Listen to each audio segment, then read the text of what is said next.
Hello students, welcome to Acmic Academy. I am your teacher for this lecture. In this lecture, we are going to discuss CBSE Class 10th Mock Test Mathematics Term 2 and this will be a standard paper. आपको पता है एक basic होता है एक standard. So in this lecture we are going to discuss the standard paper. So I hope you have done the paper. तो कोई भी आपके doubts हैं, queries हैं और otherwise also you will be revising the all chapters which are going to come. All right. So सबसे पहले हम इंस्ट्रक्शंस देखेंगे because it's important to see them carefully ताकि हमें पता चले कौन सा सेक्शन कितने मार्क्स का है, कितनी इंटरनल चॉइसेस प्रोवाइडेड हैं एंड सो ऑन. और टाइम लिमिट भी इंपॉर्टेंट है, accordingly you have to do the paper. So but before we begin, don't forget to subscribe to the channel so that you get timely notifications on all the upcoming lectures and you can avail full benefits of it. तो करते हैं start. जैसे मैंने कहा था सबसे पहले हम बात करने वाले हैं इंस्ट्रक्शंस की, उनको पढ़ते हैं केयरफुली. तो यहाँ पे देखो this question paper consist of 14 questions. तो इन ऑल आपने 14 क्वेश्चंस अटेम्प्ट करने हैं और 3 सेक्शंस हैं ए, बी एंड सी. जो सेक्शन ए है it comprises of 6 questions of 2 marks each. तो दो मार्क्स के क्वेश्चंस हैं, मतलब they won't be very lengthy. Internal choice has been provided in 2 questions. तो 2 क्वेश्चंस होंगे जिनमें आपको 2 पार्ट्स दिए होंगे, दोनों में से कोई एक करना है. ऑलराइट. फिर जो सेक्शन बी है it is comprising of 4 questions of 3 marks each और internal choice has been provided in 1 question. फिर जो सेक्शन सी है उसमें भी 4 क्वेश्चंस हैं of 4 marks each and internal choice has been provided in 1 question. All right. और जो section C है जिनमें 4 क्वेश्चंस है it will contain 2 case study based questions. All right. तो स्टार्ट करते हैं. सबसे पहले हम आते हैं सेक्शन ए पे जिसमें आपके पास 6 क्वेश्चंस होंगे and every question carries 2 marks. तो क्वेश्चन नंबर 1 देखते हैं अपनी स्क्रीन के ऊपर. We are given that the 17th term of an AP is 5 more than twice its 8th term. और फिर आपको ये भी कहा है 11th term is 43, then we have to find the nth term. अब देखो हम बात किसकी कर रहे हैं, AP की बात कर रहे हैं. So if we are talking about an AP, assume कर लो, suppose its first term is A and common difference is equal to D AP में. अब आपको कहा है कि 17th term कितनी है, देखो 5 more than twice the 8th term, मतलब 2 times 8th term लेके उसमें 5 ऐड करना है. एक इक्वेशन आपको ये दी है.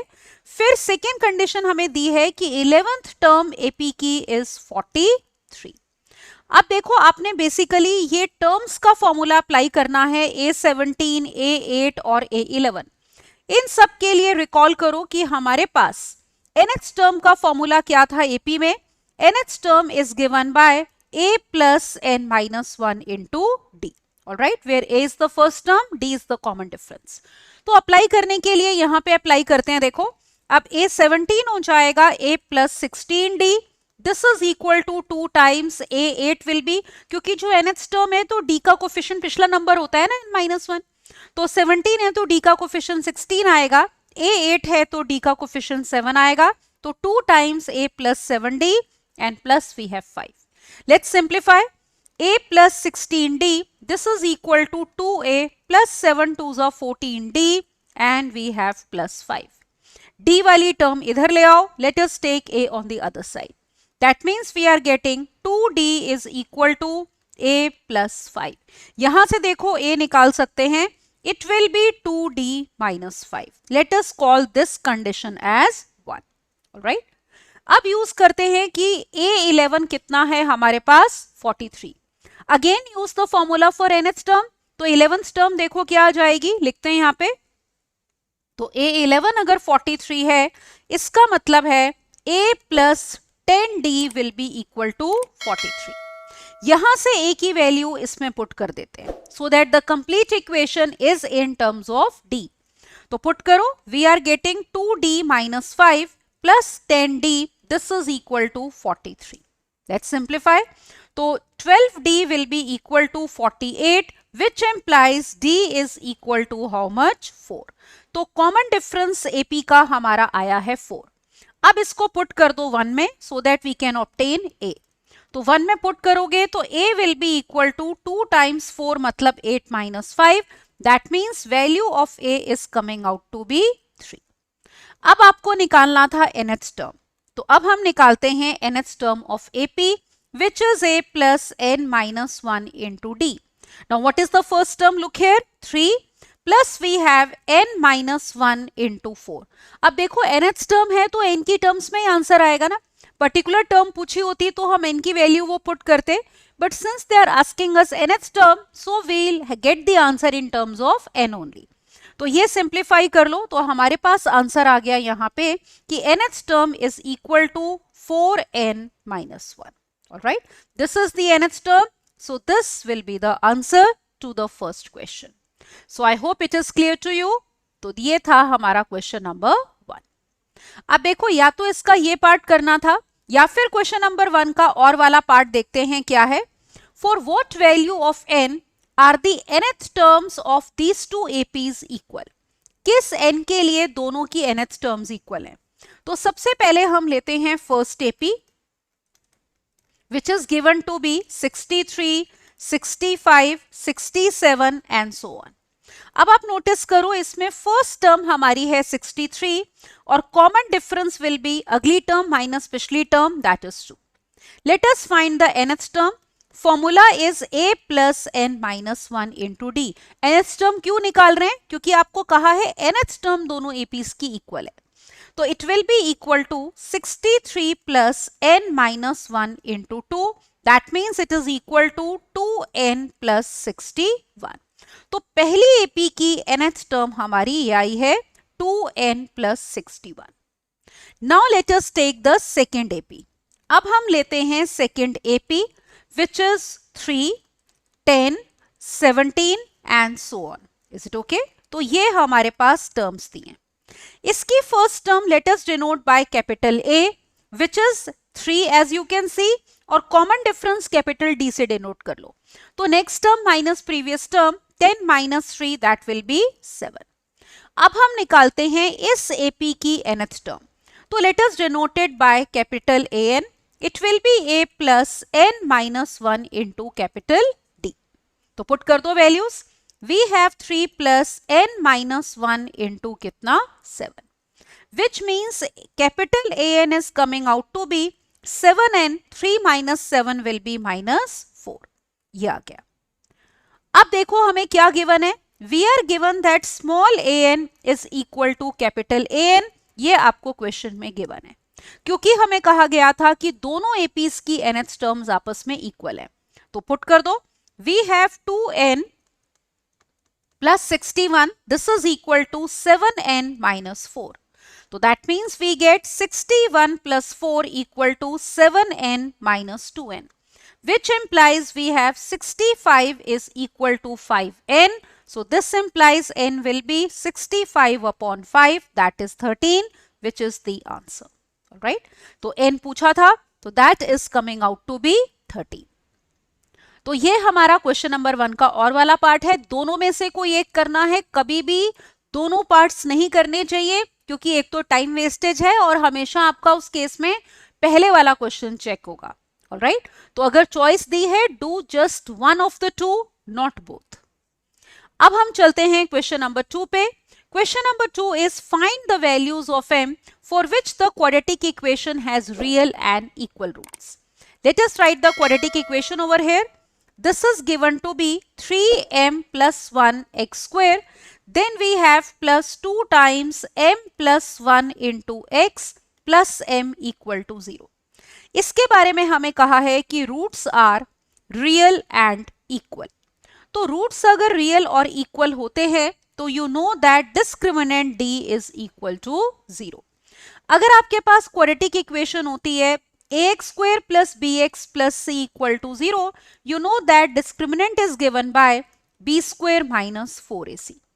तो b जो है वो x का कोफिशिएंट है, ये हो गया. फिर a जो है दैट इज x स्क्वायर का coefficient and c is the constant term. तो पुट करते हैं. तो this implies we are getting b square minus 4ac is equal to 0. तो b इज दिस, ये हमारा a है और ये कांस्टेंट क्या है c. तो पुट करो वैल्यूज। बी स्क्वायर का मतलब 4 इंटू एम प्लस 1 का square minus 4 into a which is 3m plus 1 into c which is m. तो this will be equal to 0 if roots are real and equal. अब देखो इस equation को 4 से divide कर देते हैं हम, so that this 4 will get cancelled. Let's open the brackets now. We have m square plus 1 plus 2m minus we have 3m square minus m is equal to 0. Which means we have minus 2m square plus m plus 1 is 0. Minus 1 से multiply कर दो तो in a way we have 2m square minus m minus 1 is 0. Now we have to find the values of m. So let us factorize it and for that हम करेंगे middle term को split. तो this will be 2m square minus 2m plus m minus 1 is equal to 0. First two terms we have 2m common, m minus 1 और फिर लो plus 1 common into m minus 1 is equal to 0. Which means we get 2m plus 1 into m minus 1 is 0. तो यहां से m की दो values आ गई. Product 0 है तो either first factor will be 0 और सेकेंड, तो either m will be minus half और value of m will be 1. ठीक है, तो m की हमारे पास देखो ये दो वैल्यूज आ गई, आइदर माइनस हाफ और 1. So this is going to be the answer. Right, तो roots are equal, we have discriminant equal to 0 and discriminant is given by b square minus 4ac. अब देखते हैं अगला question. Now look at question number 3. You are given this figure और आपको कहा है AB इसमें डायमीटर है, alright, F सर्कल और जिसका सेंटर O है and AT is a tangent, alright. If angle AOQ, ये वाला एंगल देखो आपको ऑलरेडी दिया है 58 degree, you have to find angle ATQ. तो आप ध्यान दो ये वाला एंगल हमें निकालना है. अब आप फिगर में देखो जैसे we are given angle AOQ to be equal to 58 degree. Now look at this angle. अब देखो ये वाला एंगल आर्क सेम है ना AQ हमारे पास, तो ये वाला जो एंगल है ABQ that will be half of angle AOQ. तो let us write angle ABQ will be equal to half of angle AOQ. Why? Because angle subtended at the center is double the angle subtended at the remaining part of the segment. तो AOQ double होगा इस angle के, तो ये वाला angle इसका half हो जाएगा. That means 1/2 multiplied by 58 degree which is equal to 29 degree. अब आप नोटिस करो ये वाला ट्राइंगल, ट्राइंगल BAT. इस ट्राइंगल में हम ऑब्जर्व करते हैं कि क्योंकि आपके पास ये AT टेंजेंट है और OA इज द रेडियस, तो this angle will be 90 degree. इस एंगल को OAT बोले या BAT बात एक ही है, because this is the same straight line which is the diameter. So we have angle BAT equal to 90 degree और एक हमने ये एंगल निकाल लिया ABQ या ABT कह लो. देखो इस एंगल को, ये वाले एंगल को ABQ बोले या ABT एक ही बात है, because BQT is the same straight line. So we have angle ABT equal to how much? 29 degree. अब हमें ये वाला एंगल चाहिए, तो ट्राइंगल में तीनों एंगल्स का सम कितना होगा? 180 degree. So we have angle BAT plus angle ABT and plus angle ATQ. This will be equal to 180 degree because sum of three angles of a triangle is 180. इसको चाहे अभी हम ATB कह देते हैं, बाद में इसको ATQ लिख देंगे क्योंकि हम ट्राइंगल BAT बोल रहे हैं, तो आप इस वाले एंगल को ATB भी कह सकते हो. अब वैल्यूज पुट कर दो. BAT angle as you can see is 90 degree, ABT हमारा 29 है, plus angle ATB this is equal to 180 degree. तो यहां पे सॉल्व कर लेते हैं. This implies we are getting angle ATB will be 180 minus 90 is 90. तो एक तरह से 90 minus 29 डिग्री. इसका मतलब ये एंगल कितना आ गया आपका? 61 डिग्री. ऑलराइट, अब आप फिगर में देखो, हम एंगल ATB बोले या ATQ एक ही बात है. तो ATB angle is same as ATQ. तो दिस implies angle ATQ is nothing but 61 degree. Alright, तो दो रिजल्ट्स हमने यूज किए हैं. एक तो ये कि एंगल ये वाला जो था ये हाफ होगा इसके, और दूसरा radius is perpendicular to the tangent at the point of contact. Alright, now let's see question number 4. Fourth question is the radius and height of a cylinder are in the ratio 2:7. तो जैसे अगर हम ये assume कर ले, मान लो cylinder का जो रेडियस है अगर वो x है या 2x है, तो जो हाइट है that will be equal to कितना, 7x. Is it all right? और क्योंकि आपको वॉल्यूम दिया है, देखो volume of cylinder is 704 centimetre cube, तो इनको हम सेंटीमीटर्स में एज्यूम कर लेते हैं. मान लो रेडियस है 2x सेंटीमीटर और हाइट है 7x सेंटीमीटर्स, तो r अपॉन h की रेशो हमने ले ली 2:7. अब देखो volume is already given, volume of cylinder, ठीक है, ये हमें ऑलरेडी गिवन है 704 सेंटीमीटर क्यूब. तो अब देखो यहां पे वॉल्यूम होगा क्या, लुक एट द सिलेंडर. अगर हम यहां पे सिलेंडर की देखो बात करते हैं तो इस टाइप की हमारी ये फिगर होगी. Is it all right? जिसमें ये रेडियस ऑफ बेस है और ये हाइट है. यू नो दैट सिलेंडर का या किसी भी ऐसी 3 डायमेंशनल फिगर का वॉल्यूम जिसमें हाइट कांस्टेंट होती है is area of base into height. तो बेस पे सर्कल है, area is pi r square into height, तो volume is pi r square h. This is equal to 704. Now let us put the values. So look here, pi is 22 by 7 r square. R is 2x, so we have 2x square. H is 7x. This is equal to 704. Now notice one thing, 7 will get cancelled. Left side पे देखो हमारे पास क्या आ रहा है, 2 का square 4, 4 into 22 will be 88. 88x cube is equal to 704. So x cube will be equal to 704 divided by 88. If you divide, this will come out to be how much? 8. Alright, 704 upon 88 will be 8. अब देखो 8 का मतलब हो गया 2 का cube. Alright, so x is 2 cube, that means value of x is equal to 2. तो निकालना क्या था, देखो एक बारी x की वैल्यू आ गई. We have to find the radius and height of the cylinder. तो रेडियस है 2x सेंटीमीटर्स और हाइट 7x सेंटीमीटर्स. तो लेट अस ऑब्टेन, तो यहां पे हम लिखते हैं, तो इसका मतलब ये हो गया कि radius will be equal to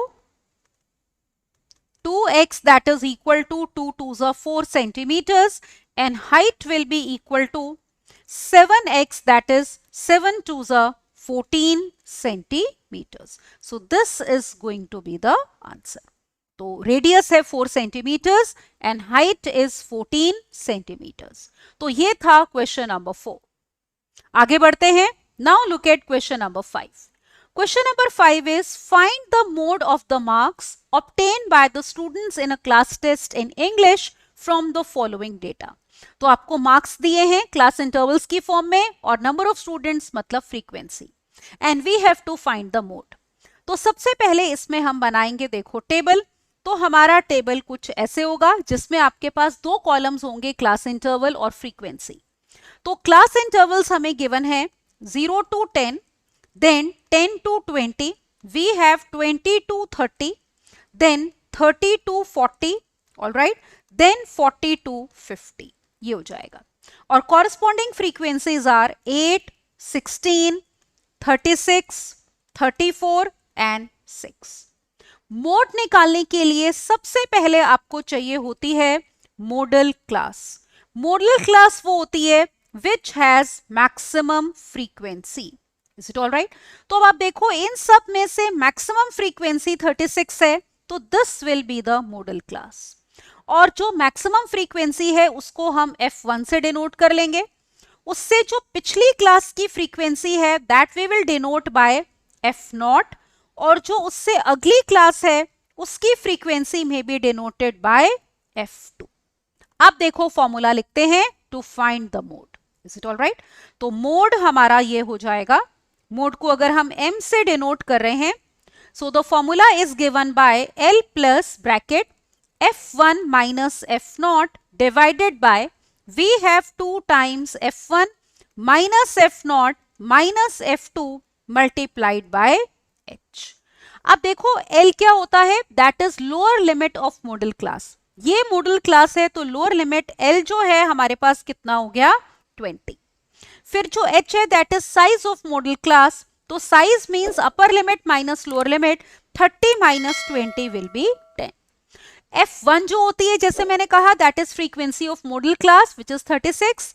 F0 is frequency of class preceding the modal class, मतलब उससे पिछली वाली क्लास की फ्रीक्वेंसी, और F2 होता है उससे अगली क्लास की फ्रीक्वेंसी विच इज 34।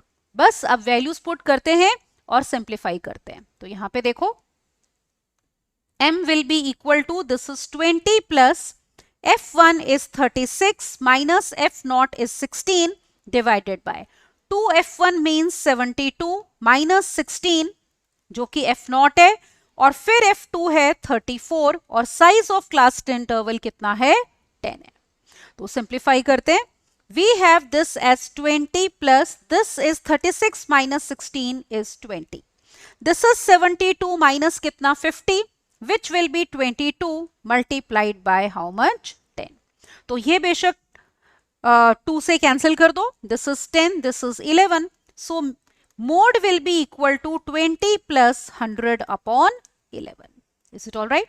तो ये हो जाएगा आपका 20 plus approximately 9.1, तो therefore mode will be equal to approximately 29.1। Is it all right? This will be the value of mode। तो ये हमारा आंसर हो गया। तो आपने टेबल बना के फॉर्मूला अप्लाई करना है और फिर सिंप्लीफाई। ऑलराइट, तो ये था हमारा क्वेश्चन नंबर 5। अगले क्वेश्चन पे चलते हैं, क्वेश्चन नंबर 6।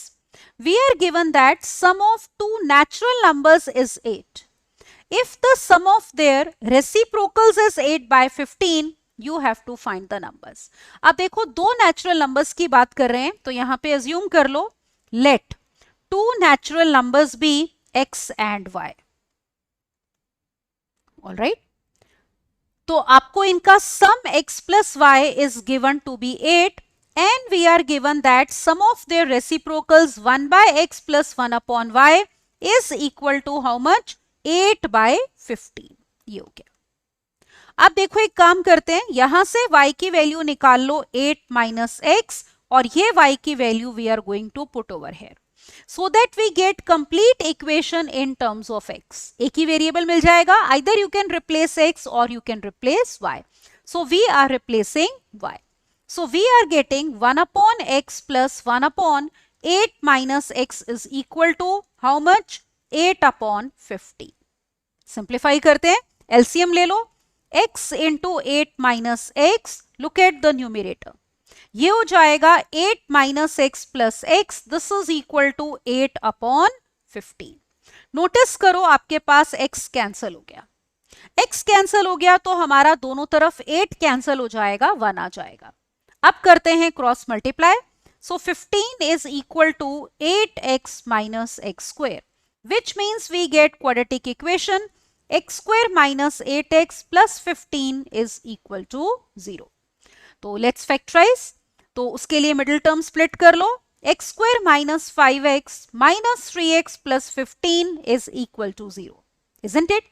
तो पहली दो टर्म्स में x कॉमन है, x minus 5, then we have minus 3 common, x minus 5 is equal to 0, which means two factors are x minus 3 into x minus 5 0।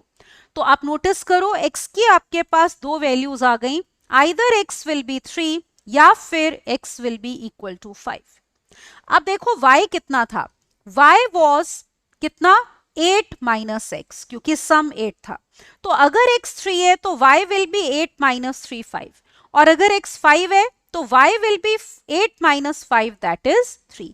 तो इन एनी केस दो नेचुरल नंबर्स क्या हैं 3 और 5, किसी एक को भी x कह सकते हैं, किसी को भी y, तो हम कहेंगे therefore, so therefore we have, therefore two natural numbers are 3 and 5। all right, ये आंसर हो जाएगा। तो ये हमारे पास दो नंबर्स थे जिनका सम 8 है और जिनके रेसिप्रोकल्स का सम आएगा 8 by 50। अब देखो इसमें आगे या तो 6 का वो वाला पार्ट करना था, या we have to do this part जिसमें आपको निकालना है roots of this quadratic equation. तो क्वाड्रेटिक इक्वेशन यहां पे लिखते हैं, this is given to be x square plus x minus a plus 2 into a plus 1 is equal to 0। आप देखो इसमें मिडिल टर्म स्प्लिट करने की कोशिश करते हैं। आप नोटिस करो, अगर आप एक फैक्टर ये वाला ले रहे हो a प्लस 2 और एक a प्लस 1, इनका डिफरेंस बड़े में से छोटा माइनस करो तो आपको पता है a plus 2 minus of a plus 1 will be equal to 1। तो ये जो मिडिल टर्म में x का कोफिशिएंट 1 है, it can be written as a plus 2 minus a plus 1। तो इसका मतलब हो गया कि हमारे पास आ गया x square plus we have a plus 2 minus of a plus 1 into x. तो हमने क्या किया, यहां पे जो x का कोफिशिएंट 1 था उस 1 को लिखा है a plus 2 minus a plus 1। फिर आखिरी term minus a plus 2 into a plus 1 is equal to 0। आप देखो ब्रैकेट्स ओपन करते हैं, तो we have x square plus a plus 2 into x minus अगली term a plus 1 into x, then last term is a plus 2 into a plus 1 is equal to 0. Now look here, what is common in the first two terms? As you can see in the first two terms we have x common, तो हमारे पास है x plus a plus 2। फिर अगली दो terms में देखो, इन दोनों terms में हमारे पास क्या कॉमन है, माइनस ऑफ a plus 1। तो let us take minus a plus 1 common. So again we are left with x plus a plus 2 and this is equal to 0. अब on the left hand side देखो, ये पूरी term common है, तो we take x plus a plus 2 as common, तो we are left with x minus a plus 1। Alright, ये तो ये हमारे फैक्टराइजेशन हो गई। प्रोडक्ट 0 तब होता है या तो हमारे पास यहाँ पे फर्स्ट फैक्टर 0 हो या फिर सेकेंड फैक्टर 0। तो फर्स्ट फैक्टर को 0 अगर पुट करते हैं, a plus x plus a plus 2 0, तो या तो x की वैल्यू आएगी माइनस a प्लस 2, या फिर आपका second factor x minus a plus 1 will be 0, which will give you value of x as a plus 1। So therefore roots are minus of a plus 2, alright, and second root is a plus 1। तो ये दो roots आ गए। तो ये था हमारा question number 6 का और पार्ट। राइट, या तो पिछला पार्ट करोगे या फिर ये वाला। तो यहां पे हमारा सेक्शन ए कंप्लीट होता है। Each and every question was of 2 marks each. अब हम आएंगे किस पे, सेक्शन बी पे, जिसमें 4 क्वेश्चंस होंगे। Every question is of 3 marks each और एक क्वेश्चन में आपको दी होगी इंटरनल चॉइस। तो देखो यहाँ पे question number 7। Seventh question here is find the median for the following frequency distribution. आपको दिए हैं क्लास इंटरवल्स और फ्रीक्वेंसी। ऑलराइट, तो सबसे पहले हमें बनाना पड़ेगा टेबल। तो let us draw the table. अब देखो इसमें टेबल आपका कुछ ऐसे बनेगा जिसमें आपको कॉलम चाहिए क्लास इंटरवल्स, फ्रीक्वेंसी, और मीडियन निकालने के लिए आपको पता है हमें कॉलम चाहिए होता है किसका, क्यूमुलेटिव फ्रीक्वेंसी का। तो इसमें हम पुट करते हैं, सबसे पहले class intervals are given to be 0 to 8, 8 to 16, then we have 16 to 24, then 24 to 32, 32 से लेकर 40 and then from 40 to 48. Frequencies are 8, 10, 16, 24, 15 and 7. तो अब हम कॉलम बनाएंगे क्यूमुलेटिव फ्रीक्वेंसी का, जिसमें आपको पता है पिछली फ्रीक्वेंसीज ऐड होती जाएंगी।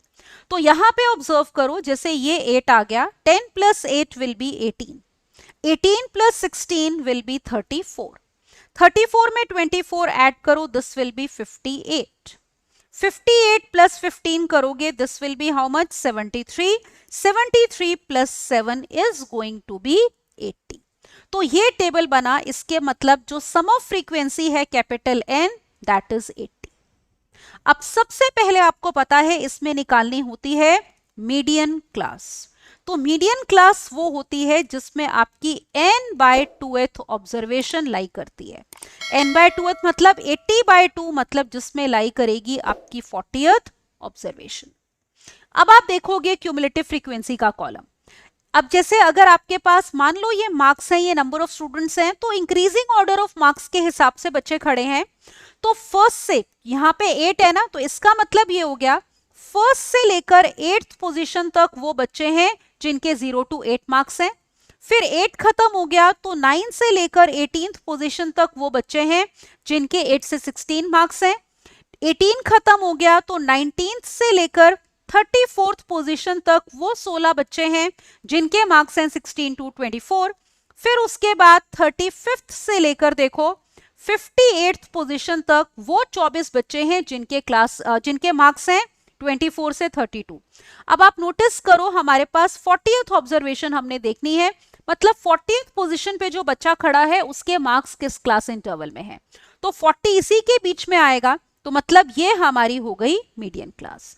तो median class is given bye it is 24 to 32, ये है मीडियन क्लास। अब देखो फॉर्मूला क्या होता है मीडियन निकालने का, वो हम लिखते हैं।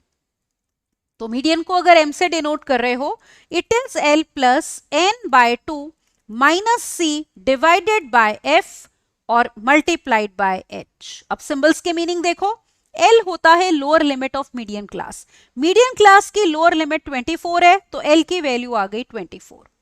कैपिटल N आपका सम ऑफ फ्रीक्वेंसीज था जो कि 80 है। C देखो होता है cumulative frequency of class preceding the median class. अब ध्यान से देखो, ये मीडियन क्लास है, उससे पिछली क्लास की क्यूमुलेटिव फ्रीक्वेंसी कितनी है हमारी 34, तो ये C हो गया 34। और F होता है frequency of median class which is 24, तो C 34 है, F कितना है 24, तो यहां पे लिखते हैं C is 34 and F is equal to 24। और जो H है that is size of median class. अब देखो ये आपकी मीडियन क्लास है, तो upper limit minus lower limit, size of median class H will be equal to 8। तो बस वैल्यूज पुट करनी है। अब देखो मीडियन हो गया आपका 24 plus n by 2 is 40 minus cumulative frequency C is 34, F is 24 और multiplied by H which is 8। तो यहां पे कैंसिल करते हैं, ये देखो 8 3s are 24, तो we are getting m to be equal to 24 plus 40 minus 34 is 6, 6 upon 3 is 2, तो that means median is coming out to be 26। तो ये आंसर होगा, ये हमारा मीडियन आ गया। राइट, तो टेबल बनाया हमने, क्यूमुलेटिव फ्रीक्वेंसी निकाली, उससे मीडियन क्लास निकाली, फॉर्मूला अप्लाई किया और मीडियन निकाल लिया। Answer is coming out to be 26। Okay, अगले क्वेश्चन पे चलते हैं। Now look at question number 8। 8th question में आपको बोला है कि construct a pair of tangents to a circle of radius 6 centimetres which are inclined to each other at an angle of 60 degree.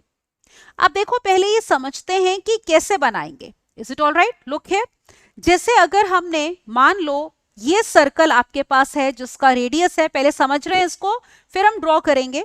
तो जैसे अगर आपके पास एक सर्कल है जिसका रेडियस है हमारे पास कितना 6 सेंटीमीटर्स, तो ये 6 सेंटीमीटर्स हो गया। तो आपको एक आउटसाइड पॉइंट से टेंजेंट्स ड्रॉ करनी है जिनके बीच में ये टोटल एंगल कितना है, angle APB should be 60 degree, isn't it? अब आप एक चीज नोटिस करो, जैसे आपने ये दो टेंजेंट्स ली हैं तो आप नोटिस कर सकते हो OA-OB रेडियस है and radius is perpendicular to the tangent at the point of contact. तो ये वाला एंगल हमारा 60 डिग्री है, ये 90 डिग्री हो गया, ये 90 डिग्री हो गया। रेडियाई हमने ज्वाइन कर दिए OA और OB। अब देखो आपका ये जो है OAPB, this is a quadrilateral, isn't it? इसमें चारों एंगल्स का सम कितना होगा 360 डिग्री। तो ये वाला एंगल देखो अब आप, तो we have angle AOB plus बाकी के एंगल्स ले लो 90 plus 90 plus 60, this total sum will be 360 degree. तो इसका मतलब एंगल AOB हो गया 180 माइनस 60 मतलब 120 डिग्री।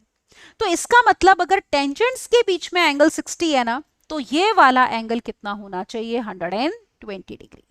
हमें इतना पता चल गया। ऑलराइट, अब देखो हम कैसे करेंगे कंस्ट्रक्शन। ऑलराइट, तो अब मैं इसको रब करती हूं, आपको बेसिक आइडिया लग गया। तो हमें यह पता चल गया कि जो हमें टेंजेंट्स के बीच में एंगल 60 डिग्री लेना है, उसके लिए ये वाला एंगल कितना लेना होगा, 120 डिग्री।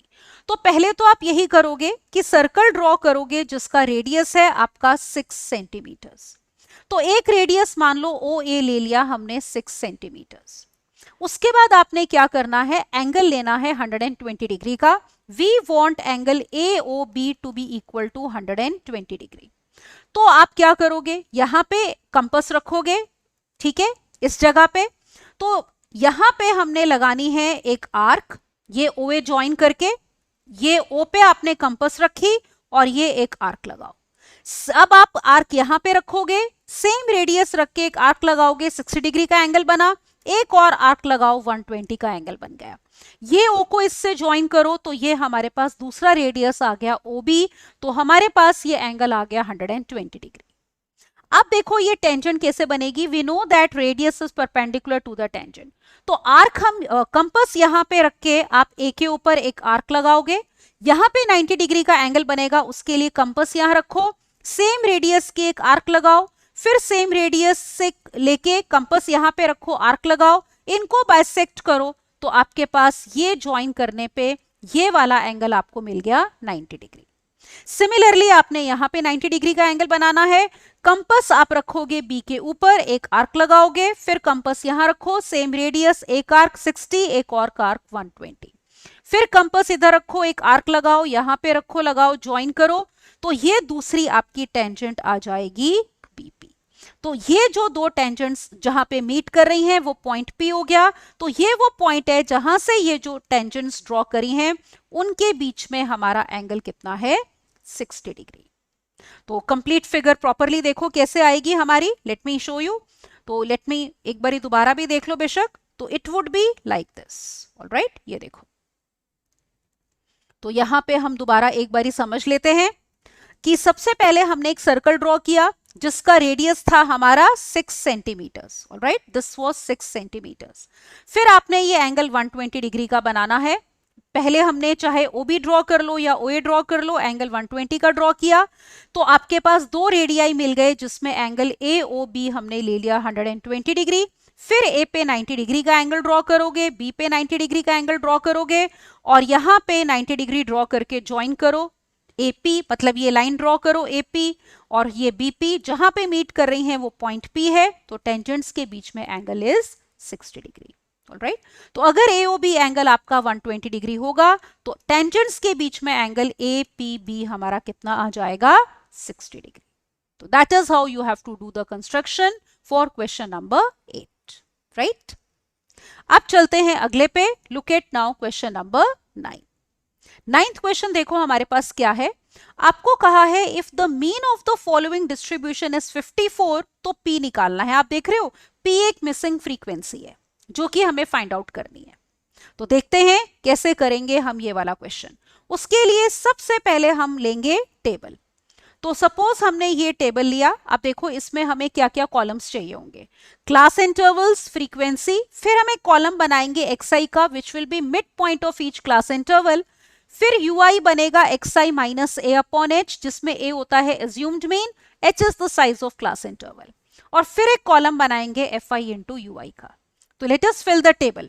अब देखो class intervals are 0 to 20, we have 20 to 40, then we have 40 to 60, फिर है 60 to 80 और फिर हमारे पास है 80 to 100। Corresponding frequencies are 7, p, then we have 10, 9 और 13। Is it okay? अब हम निकालते हैं पहले xi mid point of each class interval. वो कैसे निकलेगा, lower limit plus upper limit divided by 2। तो यहां पे देखो 0 plus 20 upon 2 will be 10, 20 plus 40 60 upon 2 will be 30। Similarly we have 50, 70 and 90। अब हमें लेना होता है एज्यूम्ड मीन, जो कि हम मिडल xi लेते हैं, दैट इज 50।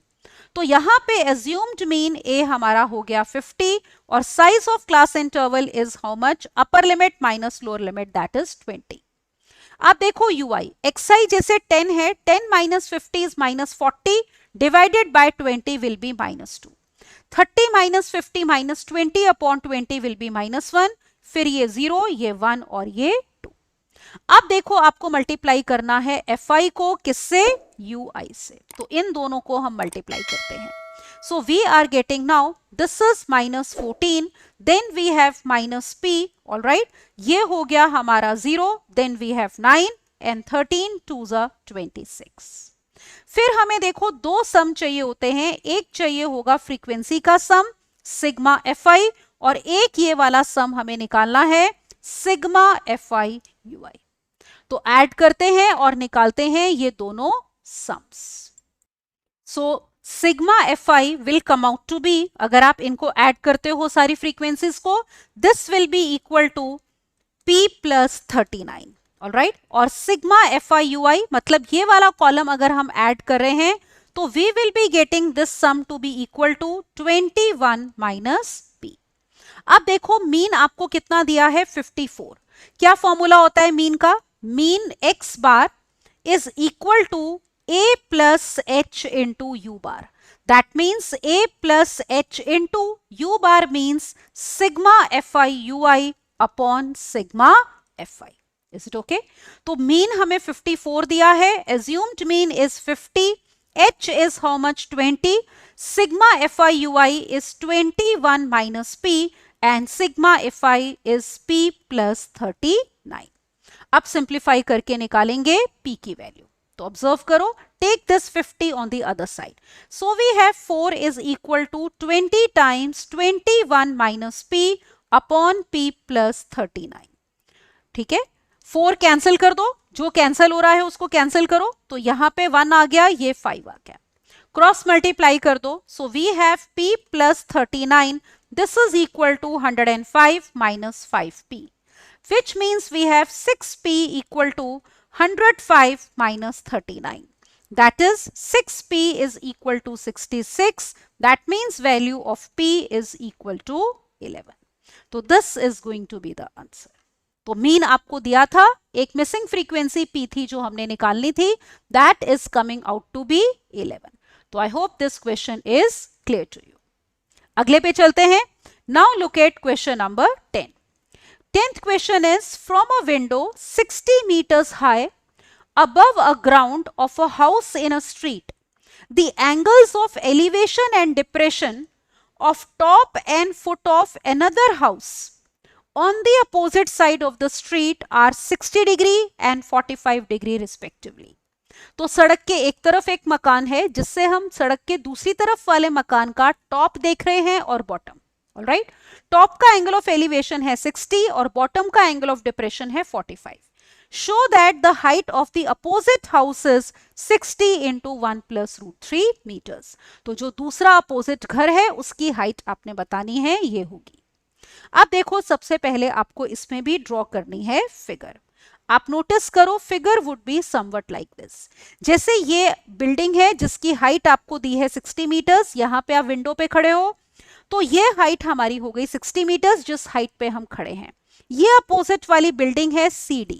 ऑलराइट, तो आपको हाइट बतानी है, इसका मतलब आपको ये C से जो D का डिस्टेंस है that is to be obtain. तो इस पॉइंट से A से angle of elevation of top of building is 60 और बॉटम का एंगल ऑफ डिप्रेशन 45 है. अब देखो इस क्वेश्चन को करते हैं. ये पॉइंट को हम नाम दे देते हैं, मान लो M. ये हॉरिजॉन्टल लेवल है तो दिस विल बी 90 डिग्री. अब देखो आप फिगर में AB will be equal to MD and both will be equal to 60 metres. तो ये हमारे पास आ गया 60 मीटर्स. हम एज्यूम कर लेते हैं let CM be equal to H metres. तो ये हमने H एज्यूम कर लिया. अब देखो एक ये एज्यूम कर लो, let AM distance be equal to X. तो ये डिस्टेंस हमने X एज्यूम किया. नाउ लुक हियर, अब आपको पता है हाइट्स एंड डिस्टेंसेस का कोई भी क्वेश्चन करना है तो we look for right triangles. तो सबसे पहले हम ये वाला राइट ट्राइंगल देख लेते हैं. ठीक है, ये जो हमें गिवन है, क्योंकि इसमें एक साइड हमें पता है 60. तो आप देखो यहां पे, look at first of all triangle AMD. Alright, ये वाला ट्राइंगल हम देख रहे हैं AMD. इसमें आपका ये एंगल 45 है. We are interested in perpendicular and base. तो let us take tan 45 degree which will be perpendicular, that is 60, or base is x. You know that tan 45 degree is 1. तो 1 is 60 upon x, meaning x की value कितनी आ गई? 60. तो x is 60. अब देखो h निकालने के लिए हम ऊपर वाला राइट ट्राइंगल लेते हैं. Now let me take this right triangle, triangle ACM. अब ऊपर वाला देखो, इसमें हमारे पास एंगल 60 है. We are interested in perpendicular and base. तो फिर से रेशो कौन सी लोगे? tan. तो tan 60 degree will be equal to perpendicular जो कि h है और बेस विच इज x. अब देखो यहाँ पे tan 60 degree is √3. h upon x हमने कितना निकाला है? 60. तो यहां से h की वैल्यू आ गई 60 √3. Is it all right? तो देखो जो अपोजिट हाउस है उसकी हाइट कितनी है? CD which is h plus 60. तो let us obtain height is CD. तो height of opposite house, this is equal to CD which is equal to h plus x, that is 60 √3 plus 60. Is it all right? x नहीं sorry h plus 60 ही है. तो यहां पे हम directly लिखते हैं h plus 60. ये देखो फिर से फिगर में, as you can see it is h plus 60. तो बस अब इसको सिंप्लीफाई करने के लिए आपने सिंपली क्या करना है? 60 कॉमन लेना है. तो therefore it is 60 into √3 plus 1 metres. और यही आपने शो करना था कि अपोजिट साइड वाले हाउस की हाइट है 60 into 1 plus √3 या 60 into √3 plus 1 मीटर्स. तो we have shown that, right? तो एक राइट ट्राइंगल ऊपर वाला लोगे और फिर एक नीचे वाला. अब देखो आगे चलते हैं. इसी में क्वेश्चन नंबर 10 में या तो आपने वो पार्ट करना है और you have to do this part. Let's read the question. The man on the deck of a ship 16 meters above the water level observes the angles of elevation and depression respectively from top and bottom of a cliff are 60 degree and 30 degree respectively. तो वो 16 metres की height पे खड़ा है from the sea level, ship के deck पे. वहां से वो सामने एक क्लिफ है, ठीक है, मतलब हाई हिल है जिसका टॉप और बॉटम देख रहा है. टॉप का एंगल ऑफ एलिवेशन है 60 और बॉटम का एंगल ऑफ डिप्रेशन है 30. Calculate the distance of the Cliff from the ship and also the height of the Cliff. और आपको कहा है टेक वैल्यू ऑफ √3 एज 1.732. अब इसमें भी first of all we will have to draw the figure. तो देखो फिगर आपकी कुछ ऐसे बनेगी. Is it all right? ये फिगर बनेगी. ये देखो इसमें आपके पास जैसे ये आपका डेक ऑफ शिप है जिसकी हाइट है 16 मीटर्स. ये टोटल DC जो है हमारा क्लिफ है. Is it all right? तो हाइट ऑफ क्लिफ जो हम ले रहे हैं that is equal to DC. अब जो टॉप है वो D है, तो पॉइंट B से एंगल ऑफ एलिवेशन कितना दिया था? देखो 60 डिग्री. तो ये वाला एंगल हमारा 60 हो गया. और इस पॉइंट से क्लिफ के बॉटम का एंगल ऑफ डिप्रेशन कितना दिया है? 30 डिग्री. आपको क्या निकालना है? Distance of cliff from the ship. तो distance of cliff from the ship AC हो गया. तो एक तो AC जिसको हम x से डिनोट कर रहे हैं ये निकालना है, और एक आपको निकालना है height of the Cliff that is CD. तो ये CD आपने निकालना है. तो ये टोटल हमने माना है h. Suppose this total is h. अब आप देखो अगर B से हम परपेंडिकुलर ड्रॉप करें इसके ऊपर, दिस इज परपेंडिकुलर, तो we have BA is equal to LC and both will be equal to 16 metres. तो अगर ये 16 है, टोटल DC हमने h लिया है, तो obviously DL will be equal to DC minus LC, मतलब h minus 16 metres. We have this. तो आप निकालते हैं, देखो x और h दोनों चीजें आपने निकालनी है. तो सबसे पहले हम ये देखते हैं कि हमें इस ट्राइंगल में 16 पता है. तो let us consider triangle BLC. तो we are interested in base and perpendicular. तो इस ट्राइंगल में हम लेंगे tan 30 degree, perpendicular will be LC और बेस क्या होगा आपका BL. Is it okay?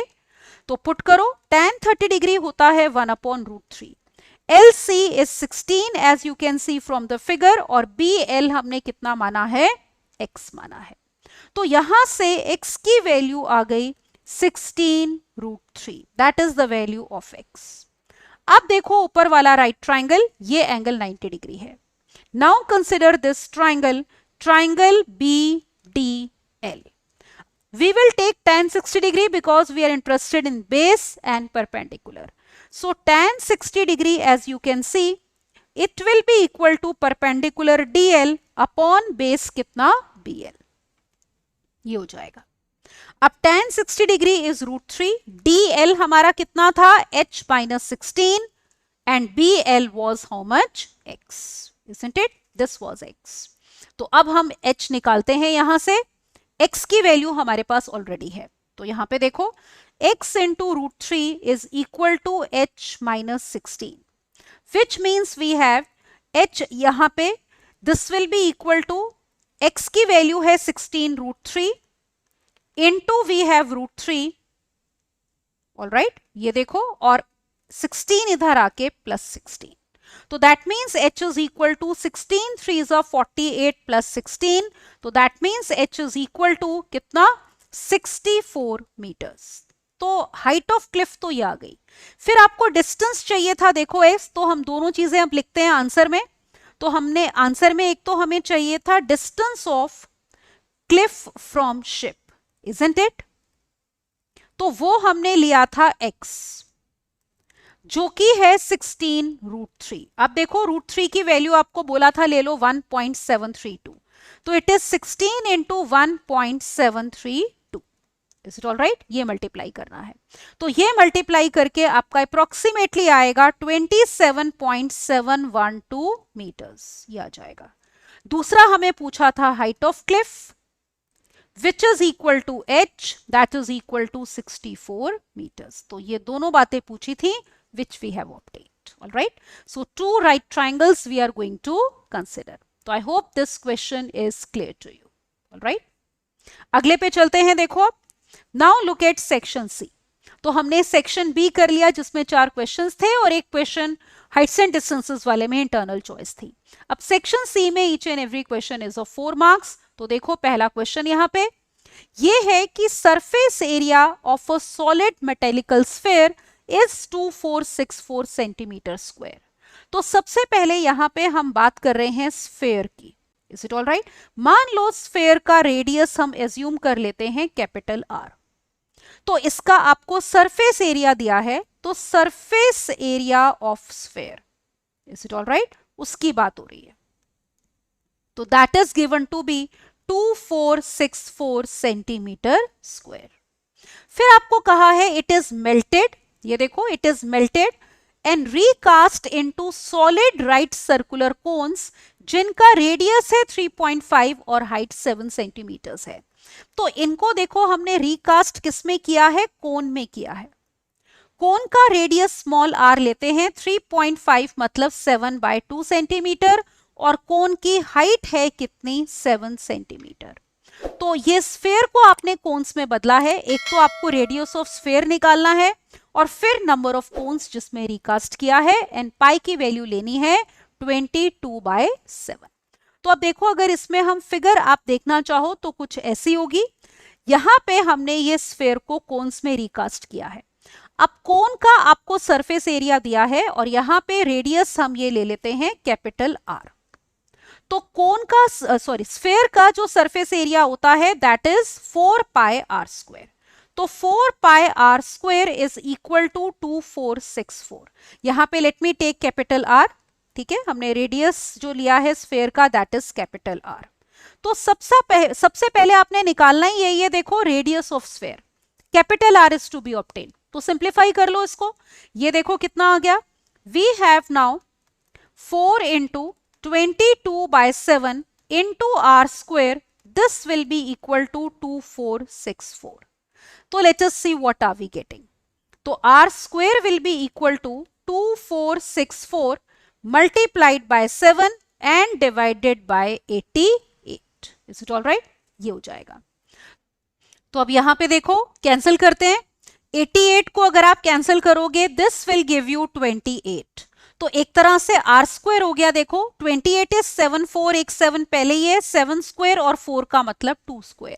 तो that means r will be equal to 7 into 2, that is radius of sphere is 14 centimetres. All right, तो ये कैपिटल R है, that is radius of sphere. तो पहला पार्ट आपका क्वेश्चन का ये था. फिर देखो क्या पूछ रहे हैं, then they are asking you number of cones जिसमें रिकास्ट किया है। अब उसके लिए आपको क्या लेना पड़ेगा, इसका वॉल्यूम लोगे और इसका वॉल्यूम लोगे, क्योंकि उसी मेटल को हमने उसी को मेल्ट करके स्फेयर को आपने कोन्स बनाए हैं। तो सपोज स्फेयर का वॉल्यूम V1 है और एक कोन का वॉल्यूम V2 है, और मान लो we have made n cones. मान लो कितने कोन्स बनाए हैं, n कोन्स बनाए हैं।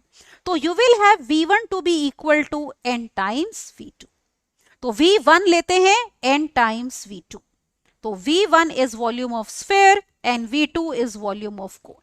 तो स्फेयर का वॉल्यूम होगा 4/3 पाई कैपिटल R क्यूब, और n टाइम्स एक कोन का वॉल्यूम हो जाएगा हमारा 1/3 पाई R स्क्वेयर इंटू h। तो n निकालना है, लेट अस ऑब्टेन, और वैल्यूज पुट कर देंगे। कैपिटल R 14 है, देखो स्मॉल r था हमारा 7/2 और h कितना था 7। पुट करो values, let us put here now. तो v यहां पे एक तो देखो 3 कैंसिल हो गया और एक पाई कैंसिल हो गया। वी हैव 4 टाइम्स 14 का cube, this is equal to n times r is 7/2 का स्क्वायर एंड h इज 7। अब देखो यहां पे वी हैव 4 इंटू 14 है 7 2 जा, तो 7 का क्यूब इंटू 2 का cube. Alright, this is equal to n upon 2 का square is 4, then we have 7 cube, 7 square into 7. Now you can see 7 cube will get cancelled. So now we have n equal to how much? 4 4s are 16, मतलब 2 raised power 4 into 2 raised power 3, 2 raised power 7, which is equal to 128. So that means therefore 128 cones were made. Alright. Spherical जो हमारे पास ball थी उसको हमने melt करके कितने cons बनाए हैं, 128। तो this was question number 11। Next question, question number 12th। 12th question is, from a point P, two tangents PA and PB are drawn to a circle with center O and radius R. If OP is 2R, show that triangle APB, ये वाला जो triangle है ये equilateral है। तो देखो ये circle है, सेंटर O है, आउटसाइड पॉइंट से ये दो टेंजेंट्स हमने ड्रॉ करी हैं जिनका इस सर्कल का रेडियस R है। तो और OP आपको कितना दिया है, 2R। नाउ लुक हियर, अब देखो जैसे आपको कहा है P से हमने ये दो टेंजेंट्स ड्रॉ करी हैं PA एंड PB, O हमारा क्या है, centre of the circle. Now look here, if we join OA, that will be the radius। और अगर आप इस पॉइंट को नाम देते हो Q, जहां पे OP मीट कर रहा है सर्कल को, let us also join AQ। Alright, अब आप नोटिस करो कि हमारे पास ट्राइंगल OAQ में we have OA equal to OQ, that will be the radius। अब since you are given OP is equal to 2R, OP हमें कितना दिया है, 2R दिया है, जिसमें अगर OQR हो गया तो ऑब्वियसली QPB कितना हो जाएगा, R हो जाएगा। तो this implies we have OQ equal to OP that is equal to R। इसका मतलब हो गया कि Q is mid point of OP, isn't it. तो Q हमारा मिड पॉइंट है किसका, OP का। अब नोटिस करो कि OA रेडियस है और PA टेंजेंट है। We know that tangent is perpendicular to radius at the point of contact.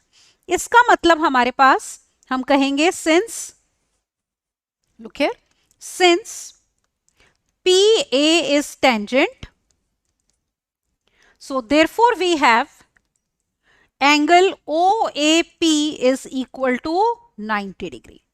अब आप नोटिस करो, अगर ये 90 डिग्री है, फिगर में देखो, तो इसका मतलब ये हो गया इस ट्राइंगल OAP में OP becomes the hypotenuse because this angle is 90 degree और OP side opposite to it है। तो Q हमने कहा था OP का मिड पॉइंट है, मतलब इस ट्राइंगल OAP में Q is mid point of hypotenuse. तो हम ये लिखते हैं, therefore in triangle OAP Q is mid point of hypotenuse. तो मिड पॉइंट ऑफ हाइपोटेन्यूज। अब देखो जो हाइपोटेन्यूज का मिड पॉइंट होता है ना, वो तीनों वर्टिसेस से इक्विडिस्टेंट होता है अगर राइट एंगल हमारे पास ट्राइंगल है। तो Q जो है वो OQ QP और QA तीनों का डिस्टेंस सेम होगा, क्योंकि ये भी R है ये भी R है, इसका मतलब हमें पता चल गया कि AQB कितना होगा, R होगा। तो हम यहां पे लिखते हैं दिस इंप्लाइज वी हैव, ये देखो QO will be equal to QP will be equal to QA, all will be equal to R। ठीक है, तो हमारे पास यहाँ पे QABR हो गया। Now consider this triangle AOQ, ये तो पहले से ही रेडियस था, देखो R, ये भी R है ये भी R है, तो you can see all the three sides are equal to R, so this becomes an equilateral triangle. AOQ क्या हो गया, इक्विलेटरल। तो इक्विलेटरल ट्राइंगल में हर एंगल 60 डिग्री होता है, it means this particular angle will be 60 degree. ये वाला angle कितना हो गया, 60 डिग्री, एंगल AOQ। तो let me write over here, तो ट्राइंगल AOQ में हमारे पास all sides are equal. All sides कौन कौन सी, देखो OA, OQ, AQ, OA, OQ, AQ, all are equal to R, therefore triangle is equilateral। Right, अगर triangle equilateral है तो इसका मतलब सारे एंगल 60 डिग्री होंगे, पर्टिकुलरली जैसे मैंने कहा ये वाला angle, angle AOQ will be 60 degree. तो एंगल AOQ इज 60 डिग्री। अब आप ये वाला राइट एंगल कंसिडर करो, look here, consider this right triangle AOP। इसमें ये वाला एंगल 90 डिग्री है, ये 60 डिग्री है, क्योंकि तीनों एंगल्स का सम 180 होता है। तो ये वाला जो एंगल है, देखो अब this angle will be how much, 30 degree, क्योंकि ये 60 डिग्री हो गया, this is 90, so this will come out to be 30 degree. अब अगर ये 30 डिग्री है तो आपको पता है कि हमारे पास जो यहां पे ये वाला एंगल होगा ये भी 30 डिग्री होगा, क्योंकि ये जो टेंजेंट्स हैं they are equally inclined to this line. Is it okay? तो let's just write over here now. तो अब हमें ये पता चला इससे, this implies in triangle A, कौन सा ट्राइंगल देखो, AOP। तो in triangle AOP we have this angle जिसका कि हमने क्या नाम देना है, APO, this will be 30 degree, APO will be 30 degree. Why? Because AOQ 60 है और radius is perpendicular to the tangent, तो हमारे पास AOP कितना था, 90 डिग्री। एक 90 एक 60, तो तीसरा एंगल हमारे पास कितना आएगा, 30 degree. So this implies we have now angle APO will be equal to angle BPO, each will be equal to 30 degree. तो इसका मतलब जो टोटल एंगल है हमारा APB, this becomes 60 degree. Alright, तो आपको शो ये करना था कि ट्राइंगल जो है APB वो क्या है, इक्विलेटरल है। अब देखो ये 30 है ये 30 है, that means this complete angle is now 60 degree. अब नोटिस करो जो टेंजेंट्स हैं वो हमारी इक्वल इन लेंथ होती हैं, तो उनके अपोजिट एंगल्स भी इक्वल होंगे। तो अगर PA PB के इक्वल है तो ये वाला एंगल और ये वाला एंगल क्या हो जाएंगे, इक्वल। तो अगर हम इन एंगल्स को थीटा मान लें तो we have theta plus 60 will be 180 degree. Is it all right? तो let me write over here, now we have PA is equal to PB. This implies we will have angle PAB will be equal to angle PBA and suppose both are equal to theta. मान लो दोनों किसी angle theta के equal हैं, तो इसका मतलब हो गया theta plus 60 degree will be equal to 180 degree, because triangle अगर हम PAB ले रहे हैं तो तीनों एंगल्स का सम कितना होगा, 180। तो बस यहां से 2 theta is equal to 120 degree, that means theta is equal to 60 degree. तो इसका मतलब ये हो गया कि ट्राइंगल आपका APB में एंगल APB भी 60 था, और कौन कौन से एंगल्स देखो, PAB और angle PBA all are equal to 60. This implies triangle APB is equilateral. All right? तो ये हमारा ट्राइंगल क्या हो गया, इक्विलेटरल। तो that is what we had to prove, कि अगर आपने एक्सटर्नल पॉइंट से टेंजेंट्स ड्रॉ करी हैं, ऑलराइट, PA एंड PB, तो triangle PAB will be equilateral. अगर हमारा जो ओपी है डिस्टेंस वो कितना होगा, 2r होगा तब। अगले क्वेश्चन पे चलते हैं। Now look at question number 12 का सेकेंड पार्ट। या तो आपने वो पार्ट करना है या फिर देखो ये पार्ट करना है जिसमें कहा है a circle is touching side BC of a triangle ABC at P। ये देखो ये ट्राइंगल है तो सर्कल BC को टच कर रहा है P पे and touching AB and AC produced. ये देखो AB जो ट्राइंगल की साइड थी उसको आगे प्रोड्यूस किया है, फिर AC जो ट्राइंगल की साइड थी उसको आगे प्रोड्यूस किया है, तो सर्कल ये प्रोड्यूस साइड्स को टच कर रहा है Q पे और R पे। ऑलराइट, तो at Q and R respectively आपने प्रूव करना है AQ is half of perimeter of triangle ABC। अब देखो इसमें हम क्या रिजल्ट यूज करेंगे कि एक्सटर्नल पॉइंट से अगर आप टेंजेंट्स ड्रॉ करते हो सर्कल को वो इक्वल होती हैं। तो सबसे पहले देखो एक तरह से A से हमने टेंजेंट्स ड्रॉ करी हैं AQ and AR, so we will have AQ is equal to AR, ये हो जाएगा। इसी तरह से आप नोटिस करो B से हमने दो टेंजेंट्स ड्रॉ करी हैं BQ और BP, तो BQ will be equal to BP। इनको चाहो तो नाम दे देते हैं, मान लो ये x डिस्टेंस है तो देखो ये भी x हो गया, this is also x। Then we also have in a way C से दो टेंजेंट्स हैं सर्कल को CP और CR, तो वो भी इक्वल होंगी and suppose they are equal to y, तो CP y लिया हमने, CR भी y ले लिया। अब हम इस पे आते हैं AQ किसके इक्वल है, AR के। अब फिगर में देखो AQ is AB plus BQ, तो let me right here, this implies we have AB plus BQ, this is equal to AR का मतलब AC plus CR, ये हो गया। This is what we have. Now look here, AB plus BQ is how much? X, isn't it? This is equal to AC और plus CR हमारे पास कितना है, Y।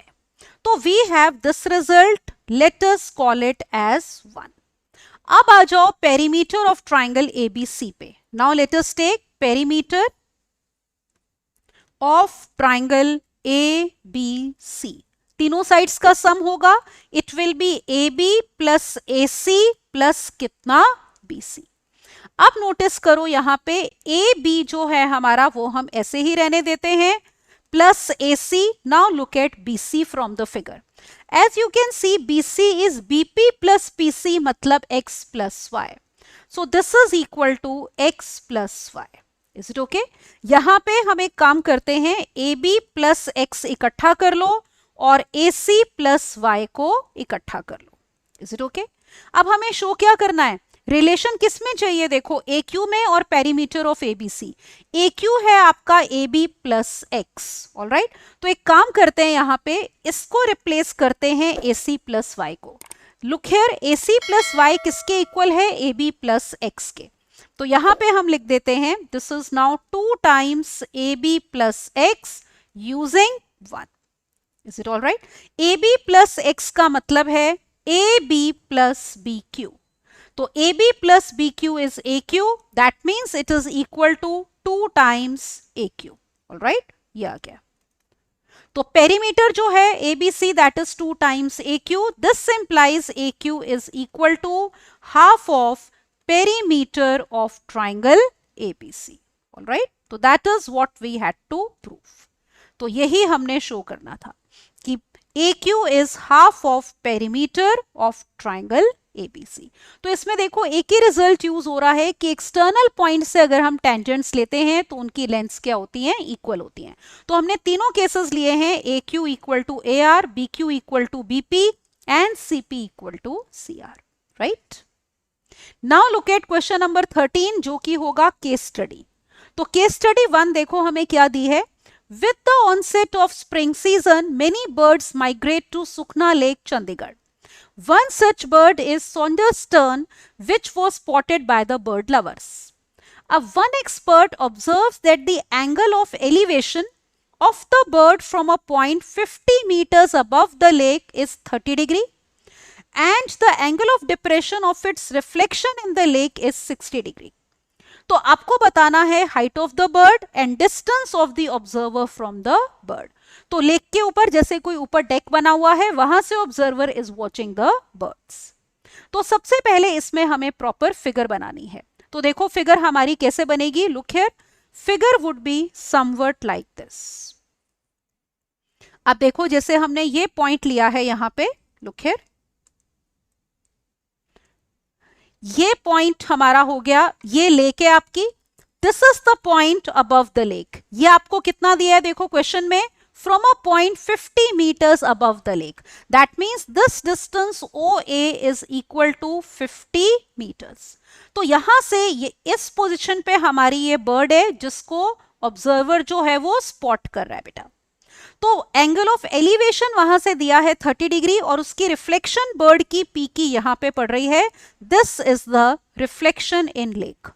तो ये एंगल ऑफ डिप्रेशन उस पॉइंट से कितना है, 60 डिग्री। यहां पे ऑब्जर्वर हमारा ओ पे खड़ा है। तो आपको चाहिए क्या, ये देखो, एक तो हाइट ऑफ द बर्ड पहले पार्ट में, तो height of the bird will be pn। तो वो डिस्टेंस हम मान रहे हैं, मान लो h प्लस एक्स। तो ये जैसे हमने h माना तो ये आपको h दिया हुआ है, h is equal to 50 metres. अब फिगर में देखो, अगर यहां से आपने परपेंडिकुलर ड्रॉप किया है तो OA will be equal to MN, this will be equal to H. This is equal to now 50 meters. और ये वाला डिस्टेंस जो है हम एज्यूम कर लेते हैं, let PM be equal to x. तो this much distance is x. तो हाइट ऑफ बर्ड कितनी हो गई, h प्लस एक्स। अब देखो जितना लेक से ऊपर बर्ड है उतना ही उसका रिफ्लेक्शन नीचे होगा। तो इसका मतलब हमारे पास Pn will be equal to P dash n, both will be equal to h plus x. तो जितना डिस्टेंस ये है देखो Pn उतना ही डिस्टेंस P डैश n है, दोनों किसके इक्वल हो गए, h प्लस एक्स के। अब हम पहले ये वाला ट्राइंगल कंसिडर करते हैं। इसमें ये एक एज्यूम कर लो, मान लो, let us assume that this distance OM is equal to x. तो let distance OM be equal to x. अब आप यहां पे देखो, जैसे हम ये ट्राइंगल कंसिडर करते हैं पहले OPM, तो let me write over here triangle OPM। इस ट्राइंगल में आप ऑब्जर्व करो, अगर हम tan 30 डिग्री ले रहे हैं तो it will be perpendicular upon base. Perpendicular हमारा कितना है, अच्छा इसको हमने x लिया था, let me take this as y, ठीक है ना, x हमने बेटा PM लिया है, तो इस डिस्टेंस को हम ले लेते हैं y, इसको y ले लो, तो यहां भी ठीक कर लो, let us take this as y। तो tan 30 degree will be equal to perpendicular that is x upon base that is y। तो tan 30 degree is given by 1 upon root 3, this is x upon y, which means we have y is equal to root 3x. Let us call it as 1. एक relation हमें ये मिल गया। अब दूसरा right triangle है आपका OP-M। Now let me take the other one, triangle OP-M। इसमें angle हमारा 60 डिग्री है, तो tan 60 degree will be equal to, अब देखो परपेंडिकुलर कितना हो गया, ये h था, this is h plus x, तो ऐड कर लो, this will be equal to 2h plus x, और divided by base is nothing but y. Now tan 60 degree is root 3. This is equal to 2h plus x upon y. Cross multiply करो यहाँ पे, तो we are getting root 3y is equal to 2h plus x, which means we get root 3 into y की value put कर दो, root 3x. This is equal to 2h plus x, which means we have 3x minus x is equal to 2h. और देखो h कितना है हमारा, h is 50 meters. All right, तो हम पुट करते हैं वैल्यू। इसका मतलब हो गया आपके पास यहाँ पे 2x is equal to 2h. This means x is equal to h, that is equal to 50 meters. अब हम निकालते हैं इसका पहला part, that is height of bird. तो हाइट ऑफ बर्ड जैसे हमने कहा था, that is equal to h plus x. तो h और x दोनों 50 हैं, तो 50 plus 50 that means it is equal to 100 metres. तो ये हमारी हो गई height of bird above the lake. All right, look here, तो ये Pn आ गया h प्लस एक्स, 50 प्लस 50। अब देखो दूसरा पार्ट क्या पूछा है आपको, what is the distance of the observer from the bird.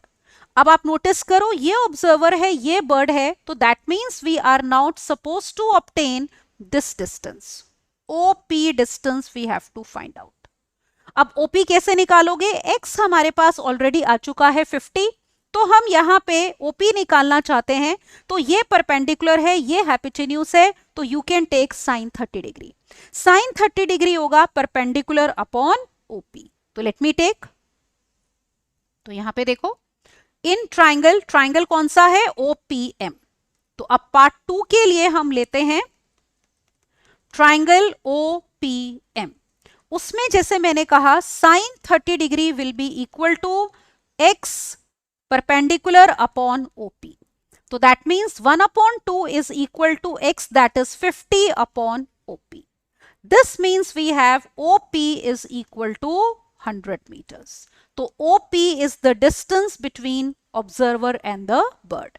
So this implies distance between observer and bird. All right. This is equal to how much? 100 meters. तो ये भी हमारा आंसर कितना आ रहा है? 100 मीटर्स. तो एक तो बर्ड की हाइट भी 100 मीटर्स है, और साथ ही साथ आपका ये जो है distance of the observer from the bird, that is also coming out to be 100. तो ये हमारा क्वेश्चन था केस स्टडी 1 के ऊपर based. Alright, I hope it is clear to you. अगले पे चलते हैं. Now look at question on case study 2. Let us see the question. We are given in the spring season. Alright, what is given? Look here कि spring season में tulip garden in Srinagar near Dal lake blooms with various varieties of tulips. Now it is the largest tulip garden in Asia, spread over an area of about 30 hectares. अब क्या दिया है? In a flower bed of this garden, flower bed का मतलब जैसे ये बहुत सारे flowers जो लगे होते हैं, there are 43 tulips in the first row, फिर 41 in the second, 39 in the third and so on. तो 11 tulips हैं last row में. तो आपको पहला पार्ट ये है, how many rows are there in the flower bed. अब आप नोटिस करो, देखो क्वेश्चन कैसे करेंगे. जैसे हम ये देख रहे हैं कि फर्स्ट रो में हमारे पास कितने ट्यूलिप्स हैं, आपको दिया है सबसे पहले 43, फिर 41, फिर 39. तो फर्स्ट रो में you have 43 tulips. Alright, in the second row we have 41 tulips. Then third row में आपके पास हैं 39 ट्यूलिप्स. ऑलराइट, आप मान लेते हैं सपोज देर आर n रोज. तो अगर n रोज हैं देखो ट्यूलिप्स की, तो मान लो nth रो में ये लास्ट रो हो गई, तो इसमें आपको कहा है कितने दिए हैं? 11 ट्यूलिप्स. तो nth row we are taking as last row. तो पहला पार्ट क्वेश्चन का यही है कि बताओ कितनी रोज हैं. Is it all right? तो आप नोटिस करो ये जो सीक्वेंस है 43, 41, all right, 39 up till 11, this is forming an AP. तो ये डिक्रीजिंग AP है, जिसकी फर्स्ट टर्म A है 43 और कॉमन डिफरेंस अगली टर्म में से पिछली टर्म माइनस करो, दैट इज -2. तो आपको n बताना है. ये फर्स्ट टर्म हो गई, देखो this is the second term, third term and this is the nth term. तो nth term is given to be 11. Alright, तो हम nth टर्म का फॉर्मूला अप्लाई करते हैं, which is a plus n minus 1 into d, that is 11. तो a मतलब first term is 43 plus n minus 1 into common difference is -2, this is 11. This means we have 43 minus 11 is equal to 2 times n minus 1. इसको further solve करो, देखो क्या आ गया. 32 is equal to 2 times n minus 1, which means 16 is n minus 1, that gives you value of n as 17. तो last row हमने nth रो ली थी, तो part 1 का हमें आंसर मिल गया. तो पार्ट 1 का आंसर है कि there are 17 rows in flower bed. Alright, कितनी रोज हैं? 17 रोज हैं फ्लावर बेड में. तो देखो जैसे रोज में यूजुअली ट्यूलिप्स उगाए जाते हैं, तो इस तरह से, तो देयर आर 17 रोज. अब पार्ट 2 देखो क्वेश्चन का क्या है.